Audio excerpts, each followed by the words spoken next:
बच्चों, good morning all of you. जैसा कि केमिकल बॉन्डिंग पर हम लोग जो है बातें चल रही हैं हमारी, और हाइब्रिडेशन पे हम लोग चर्चा कर रहे थे कि हाइब्रिडेशन कैसे निकालते हैं, किसी भी कंपाउंड का हाइब्रिडेशन कैसे निकालते हैं। ठीक है, तो हाइब्रिडेशन को निकालना है, कैसे निकाला जाएगा, किस कंपाउंड की क्या हाइब्रिडेशन आती है, उसके लिए हमने आपको बेसिक तरीका बता दिया था कि आपको जो है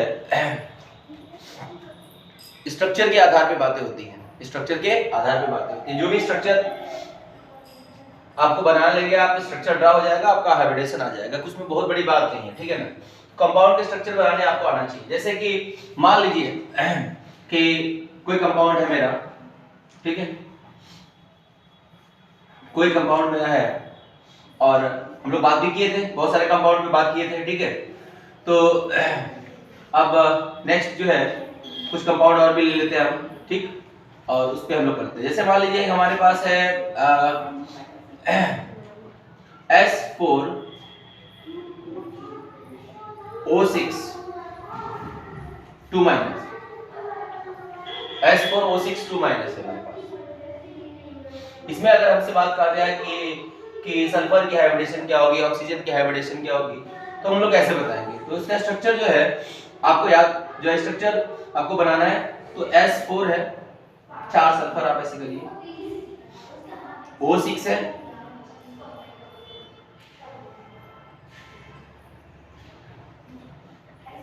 और 2 माइनस है, तो किसी दो ऑक्सीजन में माइनस चार्ज लगा दो यहाँ पे, ठीक, ध्यान रखिएगा।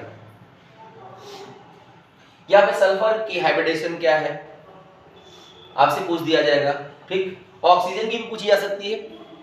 तो कहने का मतलब ये है कि सल्फर की हाइब्रिडेशन क्या है। सल्फर के पास 6 इलेक्ट्रॉन होते हैं, आपको पता है 6 इलेक्ट्रॉन होते हैं। ये 6 के 6 पूरे दे सकता है, तो आप देना शुरू करिए। 2 इसको पकड़ाइए, एक इसको पकड़ाइए, एक इसको, और एक यहाँ पे। ये सल्फर आपस में इंडिविजुअली सिंगल बॉन्डेड रहेंगे, ठीक है। मैंने आपको बताया था यदि वो बॉन्डिंग नहीं कर पाते तो उनके पास लोन पेयर बचेगा, ठीक। तो यहाँ पर भी आपको हो गया 2 और 2 4, एक 5 और एक ये 6, ठीक है। ये इसका स्ट्रक्चर है, S4O6 2 माइनस का स्ट्रक्चर है। बहुत ही अच्छा क्वेश्चन है, थोड़ा ध्यान रखिएगा। S4O6 2 माइनस का, ये एनसीईआरटी में बना भी है। एनसीईआरटी में अगर आप जो खोलेंगे और आप रेडॉक्स रिएक्शन पढ़ेंगे चैप्टर में, तो वहां पे ये कंपाउंड बना हुआ है, ठीक है ना। इसमें ऑक्सीडेशन नंबर भी पूछा था आईआईटी ने, तो फिलहाल अभी हम बाद में बात करेंगे ऑक्सीडेशन पे कैसे क्या करते हैं, ठीक है। फिलहाल अगर हमें हाइब्रिडेशन की बात होती है तो क्या करेंगे। तो सल्फर एटम के रिस्पेक्ट में यहाँ पे देखो कितने सिग्मा बॉन्ड है। तो यहाँ पर मैं देख रहा हूँ कि 1 sigma, 2 sigma, 3 sigma, 4 sigma, 4 sigma है, तो ये sp3 हो जाएगा। इस सल्फर की बात करें तो इस सल्फर के कांटेक्ट में 2 सिग्मा है, 1 सिग्मा यहाँ और 1 सिग्मा यहाँ, लेकिन सल्फर के पास अनशेड ऑफ इलेक्ट्रॉन भी है। 2 लोन पेयर है सल्फर के पास, 2 लोन पेयर है सल्फर के पास, क्योंकि 6 होते हैं 2 ही बॉन्डिंग में पार्टिसिपेट के, इसके पास भी 2 लोन पेयर है, ठीक है। तो इस आधार पे इस सल्फर की हाइब्रिड 2 सिग्मा और 2 लोन पेयर, तो 2 लोन पेयर और 2 सिग्मा और 2 सिग्मा, ये 4 सिग्मा, तो यहाँ पे भी हो जाएगा sp3।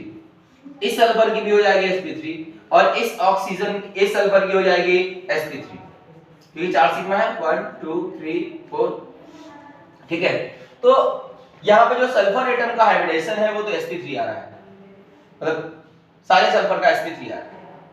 अब ऑक्सीजन की बात की जाए, ऑक्सीजन की बात की जाए तो ऑक्सीजन आपको पता ही है, ये वाला जो ऑक्सीजन है वो डबल बॉन्डेड है, इसमें 1 सिग्मा है और 2 लोन पेयर है, तो 3 सिग्मा हो जाएगा टोटल, तो sp2 हो जाएगा। जो डबल बॉन्डेड ऑक्सीजन है वो sp2 हाइब्रिडाइज्ड है, sp2 हाइब्रिडाइज्ड है बेटा, क्योंकि 2 लोन पेयर सबके पास है, यहाँ पे भी 2 लोन पेयर है, ठीक है। इस आधार पे sp2 हो जाएगा। सिंगल बॉन्डेड ऑक्सीजन की बात करें तो यहाँ पे 6 इलेक्ट्रॉन, 3 लोन पेयर ऊपर हो गया और सिग्मा बॉन्ड 1 हो गया, भाई 3 लोन पेयर ऊपर है, ध्यान रखिएगा, मतलब 3 इलेक्ट्रॉन है, 6 इलेक्ट्रॉन इसके पास है, इसके पास 6 इलेक्ट्रॉन है, ध्यान से देखिएगा 6 इलेक्ट्रॉन है, सिंगल बॉन्डेड, एक सिंगल बॉन्ड है, तो 3 लोन पेयर यहाँ पे हो गए, 3 लोन पेयर यहाँ पे हो गए और एक सिग्मा बॉन्ड है, टोटल तो हो जाएगा आपका sp3, ठीक है। ये हो जाएगा आपका sp3, ये वाला भी हो जाएगा sp3, ठीक है। तो अगर ऑक्सीजन की हाइब्रिडेशन की बात करता है, ऑक्सीजन की हाइब्रिडेशन की बात करता है, तो इसमें ऑक्सीजन की 2 तरह की हाइब्रिडेशन हो रही है। ऑक्सीजन जो है आपका वो sp2 भी है और sp3 भी है। अगर सल्फर की बात करेगा तो सल्फर केवल ओनली sp3 है, सल्फर आपका ओनली sp3 है, ठीक है। तो आपका ये स्ट्रक्चर हो गया। तो किसी भी तरीके के स्ट्रक्चर आप बना सकते हैं, कर सकते हैं, कहीं कोई दिक्कत नहीं है। आप इंडिविजुअली हर एटम का, ईच एटम की हाइब्रिडेशन निकाल सकते हैं, ईच एटम की हाइब्रिडेशन आप निकाल सकते हैं, ईच एटम का, ठीक है, हर एटम की हाइब्रिडेशन निकाल सकते हैं। आपसे किसी का भी पूछ सकता है, सेंट्रल एटम का पूछ देगा, ईच एटम का पूछ देगा। जैसे यहाँ पे तो मोर देन वन एटम है, तो यहाँ पे कोई सेंट्रल एटम तो है नहीं, ठीक है, तो किसी भी एटम की बात कर सकता है आपसे, तो आपको निकाल लेना है, कहीं कोई समस्या नहीं होगी, ठीक। तो इसको आप नोट डाउन करें, ठीक। हम इसको इरेज कर रहे हैं। कैसा भी कंपाउंड हो, मैं आपसे बार बार कह रहा हूं, कैसा भी कंपाउंड हो आप निकाल सकते हैं, ठीक है।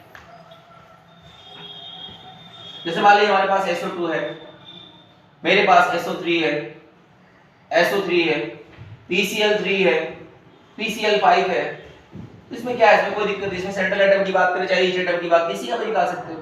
SO2 है, S double bond O double bond O, यहाँ पे एक लोन पेयर बच रहा है, 6 इलेक्ट्रॉन होते हैं सल्फर के पास, 6 के 6 पूरे दे सकता है, लेकिन यहाँ पर नहीं दे पा रहा, तो एक लोन पेयर बच गया।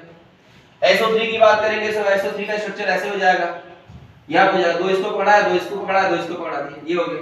PCl3 की बात करेंगे तो PCl3 आपका ऐसे हो जाएगा, 3 Cl हो गया, यहाँ पे एक लोन पेयर है, ठीक है। PCl5 की बात करेंगे तो पूरे के पूरे हो जाएंगे। PCl5 में जो है, PCl5 में पांचों क्लोरीन लग जाएंगे, 1 1 करके, पांचों लग जाएंगे, ठीक है, ऐसे।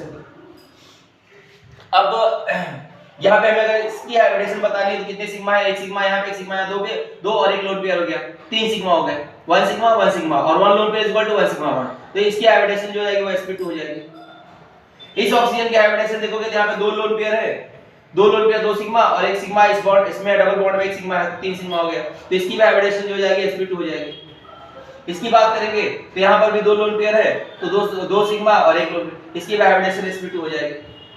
ऐसे इस ऑक्सीजन की भी sp2 हो जाएगी, इस ऑक्सीजन की भी sp2 हो जाएगी, इस ऑक्सीजन की भी sp2 हो जाएगी। इस सल्फर की बात करते हैं तो इसकी भी sp2 हो जाएगी, क्योंकि 1 2 3 सिग्मा है, यहाँ पे डायरेक्ट 1 2 3 3 सिग्मा है, इसकी भी sp2 हो जाएगी। इसकी बात करते हैं, आप इसकी बात करते हैं तो इसमें 1 2 3 सिग्मा, एक लोन पे 4 हो गया, 4 के लिए हो जाएगा आपका sp3। PCl5 में बात करते हैं तो 1 2 3 4 5 सिग्मा है, 5 सिग्मा के लिए आपका sp3d हो जाएगा, sp3d हो जाएगा, 5 सिग्मा के sp3d होता है, मैंने लिखवाया है आपको। क्लोरीन की हाइब्रिडेशन क्या है, तो क्लोरीन के पास यहाँ पे 3 लोन पेयर है, यहाँ पर भी 3 लोन पेयर है ईच, ठीक है, तो 3 लोन पेयर है, हर क्लोरीन के पास 3 लोन पेयर है, ठीक है, 3 लोन पेयर है। तो इस हिसाब से सबकी हाइब्रिडेशन sp3 आ जाएगी, यहाँ भी sp3 आ जाएगा, इसका भी sp3, इसका भी sp3, सबका, तो 3 लोन पेयर, 3 सिग्मा बॉन्ड, एक सिग्मा बॉन्ड, ये हो गया 4 के लिए sp3 हो गया। तो किसी भी एटम की हाइब्रिडेशन आप बता सकते हैं। स्ट्रक्चर अगर आप यहाँ ड्रा कर लेंगे तो सारी प्रॉब्लम आपकी, सारी समस्याएं दूर हो जाएंगी, कहीं कोई प्रॉब्लम होगा नहीं, कहीं कोई समस्या होने वाली नहीं है, ठीक है। चलिए थोड़ा ध्यान से देखिएगा, कहीं कोई डाउट हो, कहीं कोई प्रॉब्लम हो तो आप बिल्कुल पूछिए, बार बार मैं कह रहा हूं आपसे, पूछिए। और चैनल को सब्सक्राइब करिए, बेल आइकन को दबाइए, ताकि जो भी नोटिफिकेशन है, जो भी चीजें आप तक पहुंचे, जो भी लेक्चर हम दे रहे हैं आपको, आप तक जो है आसानी से पहुंच जाए, ठीक है। तो आपसे ये रिक्वेस्ट है कि आप जो है, और अपने कमेंट को भी लिखिए, जो भी आपको प्रॉब्लम है उसको भी लिखिए आप।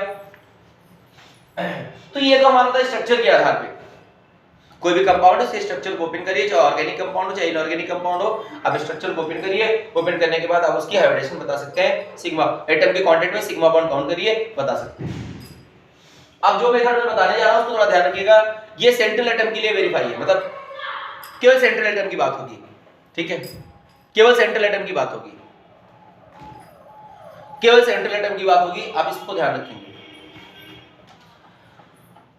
जो भी बातें करेंगे, जैसे अभी तो वैसे तो हम लोग सेंट्रल एटम सबका भी निकाल सकते हैं, स्ट्रक्चर के आधार पर तो हम सबका बता सकते हैं, लेकिन अगर हमें थोड़ा और जल्दी करना है और कहीं सेंट्रल एटम की बात करना है कि इस कंपाउंड में सेंट्रल एटम की हाइब्रिडेशन क्या होगी, तो आप निकाल सकते हैं। जैसे मान लीजिए हमारे पास कंपाउंड है SO4 2- है, PO4 3- है,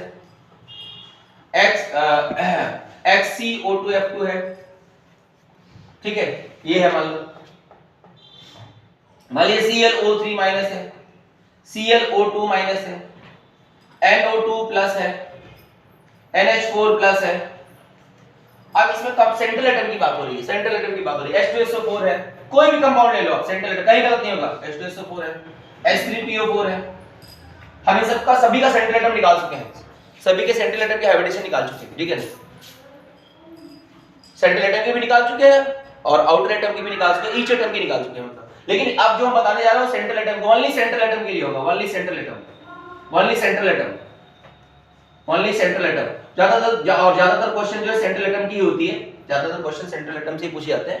भाई पूछने के लिए कुछ भी पूछा जा सकता है, लेकिन सेंट्रल एटम की ज्यादा होती है कि भाई सल्फेट आयन में सल्फर का हाइब्रिडेशन क्या होगा, फॉस्फेट आयन में फास्फोरस की हाइब्रिडेशन क्या होगी, इस कंपाउंड में जो है ज़ेनॉन की हाइब्रिडेशन क्या होगी, ठीक है। तो जो भी कंपाउंड आपके सामने उसकी हाइब्रिडेशन क्या होगी, सेंट्रल एटम की हाइब्रिडेशन क्या होगी, आपको ध्यान से देखना है, ध्यान से देखना है, ध्यान से देखना है, एकदम बिल्कुल ध्यान से।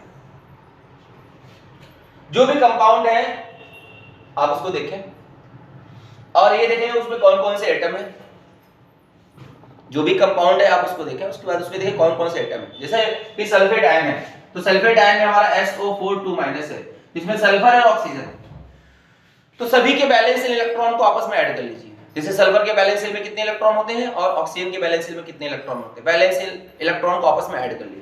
तो सल्फर के वैलेंस शेल में 6 होते हैं और ऑक्सीजन के वैलेंस शेल में भी 6 इलेक्ट्रॉन होते हैं, ठीक, ये हमें सभी को पता है। आपस में इसको ऐड कर लीजिए और ऐड करने के बाद उसे जो है 2 8 18 32 से डिवाइड करेंगे। 2 8 18 32 से ये गिवन नंबर है, इसको आपको ध्यान रखना है, डिवाइड करेंगे, ध्यान रखिएगा। अभी आपको समझा रहे हैं इसलिए थोड़ा सा आपको समय लगेगा, लेकिन आप समझ जाएंगे तो तुरंत क्विक जो है आंसर सॉल्व होगा, तुरंत सॉल्व होगा। 2 8 18 32 से डिवाइड करेंगे। डिवाइड करते समय ये बात ध्यान रखना है कि जो भी कट पिट के आ रहा है मेरा वो उसको 2 से कम नहीं होना है, मतलब मिनिमम 2 होना चाहिए, ठीक है, और मैक्सिमम 7 जाना चाहिए। एक बार फिर से सुन लीजिए, सल्फेट आयन है, इसमें सल्फर और ऑक्सीजन है, 2 एटम है, इन दोनों एटम के वैलेंस इलेक्ट्रॉन को आपस में ऐड करो।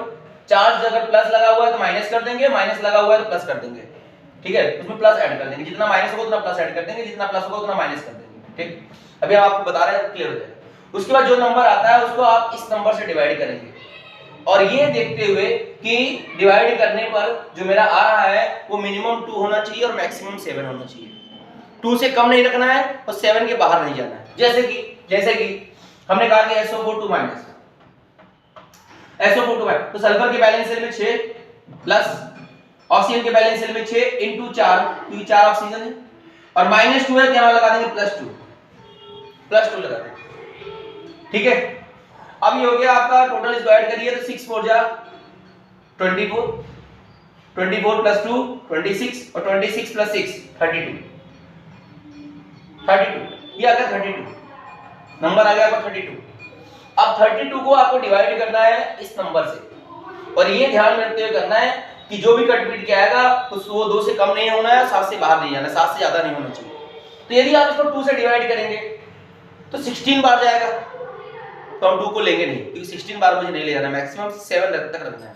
तो आप पकड़ेंगे अभी 8 को, तो मैंने 8 को पकड़ा, ध्यान से। अगर मैं इसको 2 से डिवाइड करता तो 32 डिवाइडेड बाय 2 16 आता, तो मुझे 16 नहीं ले जाना है, मैक्सिमम 7 तक रहना है, और ये 16 बार जा रहा है, नहीं लेंगे, 8 को पकड़ेंगे। तो 8 को पकड़ेंगे तो 8 से डिवाइड किया तो 8 4 जा 32। तब आप कहेंगे सर 18 को क्यों नहीं पकड़ लिए? तो बेटा 18 को नहीं पकड़ेंगे इसलिए क्योंकि ये 8 से डिवाइड हो जा रहा है पूरा कंप्लीटली, और वो जो नंबर आ रहा है 2 और 7 के बीच में आ रहा है। जब अगर ये डिवाइड करने पर ये बाहर, 8 से भी डिवाइड करने पर ये 7 के बाहर जाता, तब हम 18 को पकड़ते, ठीक है, तब हम 18 को पकड़ते, ध्यान रखिए। इसलिए हमने इसको 8 से डिवाइड किया, 8 से डिवाइड करने में 4 आ गया, और 4 का मतलब आपको पता है ये 2 और 7 के बीच में, 2 और 7 के बीच में है, इसी के बीच का नंबर है ये 4, ठीक। तो अब 4 आया तो 4 के लिए कौन सी हाइब्रिडेशन होगी? एक तरह से सिग्मा बॉन्ड है। 4 के लिए क्या होगा? 4 के लिए मैंने बताया है, 4 के लिए मैंने बताया है 4 आएगा तो sp3 होगा, 2 के लिए sp, 3 के लिए sp2, 4 के लिए sp3, 4 आ गया sp3। और SO4 अगर आप स्ट्रक्चर ड्रा करेंगे तो सेंट्रल एटम की हाइब्रिडेशन sp3 ही आएगी। आप बना के देख लीजिए, कहीं गलत नहीं होगा। SO4 का बना के देखिए, 2 माइनस लगाए, इसके पास 6 है, 6 के 6 पूरे दे सकता है। इसके पास 7 हो गए, इसके पास 7, इसको 1 चाहिए, इसको 1 चाहिए, इसको 2, इसको 2, 2 इसको, 2 इसको, 4 इसको, 5 इसको, 6 हो गया। कितने सिग्मा बॉन्ड है? 1 2 3 4, 4 सिग्मा बॉन्ड। 4 सिग्मा बॉन्ड के लिए सेंट्रल एटम की हाइब्रिडेशन हो गई sp3, sp3 हो गया, ठीक है, sp3। बिल्कुल सिंपल मेथड है, ध्यान रखना है। ये हो गया। दूसरा सब आ जाएगा, आपको सब समझ में आ जाएगा, सब समझ में आ जाएगा, कहीं भी कोई समस्या नहीं होगी। ये हो गया। PO4 3 माइनस है, PO4 3 माइनस है, इसका निकालना है। तो फास्फोरस के बैलेंस सेल में 5 प्लस ऑक्सीजन के पास 6, 6 6 into 4 क्योंकि 4 ऑक्सीजन है, -3 है, यहां +3 कर देंगे। तो ये है 6 4 जा 24, 24 और +3 27, 27 और +5 32, ये भी 32 आ गया। इसको भी 8 से डिवाइड करो, ये भी 4 बार में जाएगा, तो यानी कि sp3 हो गया, sp3 हो गया, ठीक है, sp3 हो गया। कार्बोनेट आयन है मान लो, चलो कार्बोनेट आयन थोड़ा देख लेते हैं, फिर इसकी फिर इन पे चर्चा करते हैं। कार्बोनेट आयन मान लो CO3 माइनस, CO3 2 माइनस है, तो कार्बन के पास 4 होते हैं, प्लस 6 into 3 प्लस 2 18 20 24 24 हो गया। 24 डिवाइडेड बाय 8, क्यों 2 से डिवाइड करेंगे, नहीं 2 से डिवाइड करेंगे तो 12 बार जाएगा, 8 कर दी, 8 3 जा 24, 8 3 जा 24, 3 आया। और 3 के लिए क्या हो जाएगा sp2। और कार्बोनेट आयन में हमने निकाला कार्बन की जो हाइब्रिडेशन, सेंट्रल एटम की जो हाइब्रिडेशन होती है वो sp2 ही होती है। बेटा ध्यान से देखेंगे तो sp2 ही होगी, माइनस माइनस सिंगल सिंगल और डबल, 1 2 3 सिग्मा, 3 सिग्मा के लिए sp2, कभी भी रॉन्ग नहीं होगा, थोड़ा ध्यान रखिएगा। H2SO4 की बात करते हैं। H2SO4 पे सेंट्रल एटम की हाइब्रिडेशन क्या होगा, हमने निकाला है, स्ट्रक्चर बना के sp3 आ रहा था, ऐसे भी देख लेते हैं। 1 into 2 हाइड्रोजन के बैलेंस शेल में 1 होता है, जैसे H2SO4 है, तो H2SO4 में हाइड्रोजन के बैलेंस शेल में 1 1 into 2 प्लस सल्फर के पास 6 प्लस ऑक्सीजन के पास 6 into 4, तो ये जगह 2 प्लस 6 प्लस 24 ऐड करोगे 32 आ जाएगा। 32 डिवाइडेड बाय 8 करोगे, 8 4 जा 32 आ जाएगा, 4 4 के लिए sp3 हो जाएगा, 4 के लिए sp3 हो जाएगा। ये हो गया, ठीक। अब थोड़ा सा ध्यान रखिएगा, एक चीज हम आपको बताने जा रहे हैं। कभी कभी नंबर आ जाए ऐसे 26 34 20, ऐसे नंबर आ जाए, ऐसे नंबर आ जाए, ठीक है, तो कैसे करेंगे? तो जैसे 26 आ रहा है ऐड करने में किसी भी कंपाउंड का, अभी हम लोग ऐड करके देखें किसी न किसी का आएगा, 24 आएगा, 34 26 आएगा, 34 आएगा, 20 भी आ सकता है, ठीक है। तो ऐड करने में कैसे आता है? तो 26 अगर है तो 26 को आप पहले 8 से डिवाइड करेंगे, कि 2 से डिवाइड करेंगे 13 बार जाएगा, 8 से डिवाइड करेंगे, तो 8 4 जा 8 3 जा 24, 8 3 जा 24, 3 बार में 24 पे कटा, बचा कितना इसमें 2। ये जो 2 बचा हुआ है इसको 2 को 2 छोड़ना नहीं है, इस 2 को पीछे आएंगे 2 से डिवाइड कर देंगे, बैक आके, जैसे अपने अभी आपने किससे डिवाइड किया, 8 से डिवाइड किया, तो 8 3 जा 24, बचा कितना 2। अब 2 को बैक आएंगे पीछे आएंगे 2 से डिवाइड करेंगे, 2 by 2 करेंगे कितना आ जाएगा 1। अब ये 1 और 3 को ऐड कर दीजिए, 3 + 1 कितना हो गया 4, 4 के लिए क्या हो जाएगा sp3 हो गया, ठीक है। मान लीजिए कि मेरे पास कोई नंबर है 34 को 8 से डिवाइड करिए, 8 4 जा 32, बचा कितना 2 बचा, इसमें 2 को 2 से डिवाइड कर दीजिए, 1 हो गया, 4 + 1 5 हो गया, ये